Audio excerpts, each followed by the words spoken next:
Bonjour et bienvenue dans votre journal du 14 janvier 2024. À la une aujourd'hui, la reprogrammation des épreuves de natation des Jeux Olympiques qui ne se dérouleront finalement pas dans la Seine, mais dans les rues du Pas-de-Calais. Sur le plan économique, après l'interdiction de leur consommation pour les fêtes, les huîtres françaises ont annoncé se mettre en grève illimitée et reconductible. Le président du parti huîtriste, Jean-Michel Zizimit, l'a d'ores et déjà annoncé fonder le mouvement de la Grande Association de soutien à tous les ressortissants océaniques. Nous vous souhaitons par ailleurs une excellente année 2024. La nouvelle année est l'occasion pour les dirigeants du monde de réaliser leurs vœux auprès de leur population. Ici au Japon, y a pas l'image qui tremble là.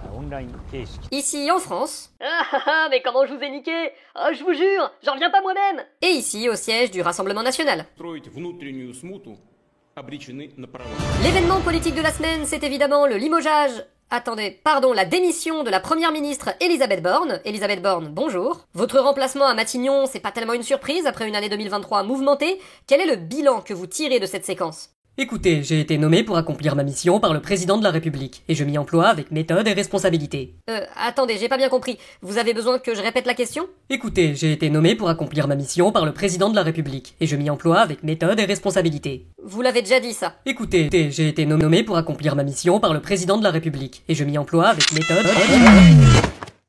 Oh, mais c'est pas vrai, elle a encore planté. Hein? Elisabeth Borne est un robot?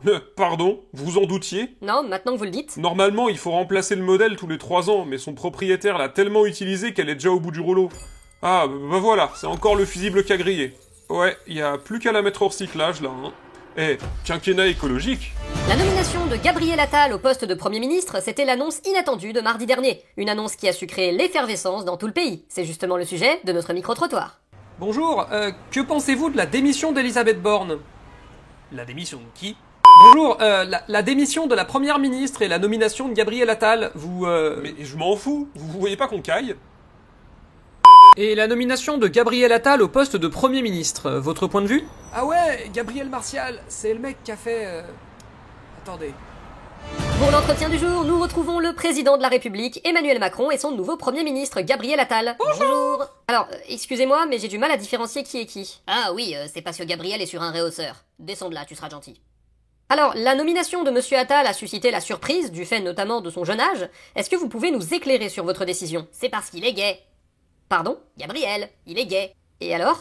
On me reproche tout le temps de faire une politique de droite. Du coup, voilà, en début de mandat, j'ai nommé une femme, déjà. Et effectivement, et elle a fait une politique de... De droite, oui, bon, d'accord. Mais une femme quand même, quoi.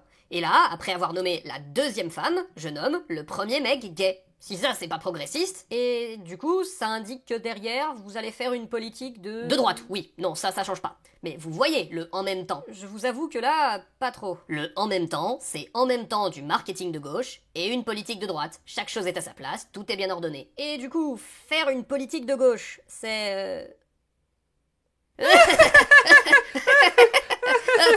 Très bonne. Bon, eh bien, au moins, je pense que tout le monde est prévenu, le cap est clair. Et je rappelle que la moitié des nouveaux ministres ont voté contre le mariage gay. Bonne soirée!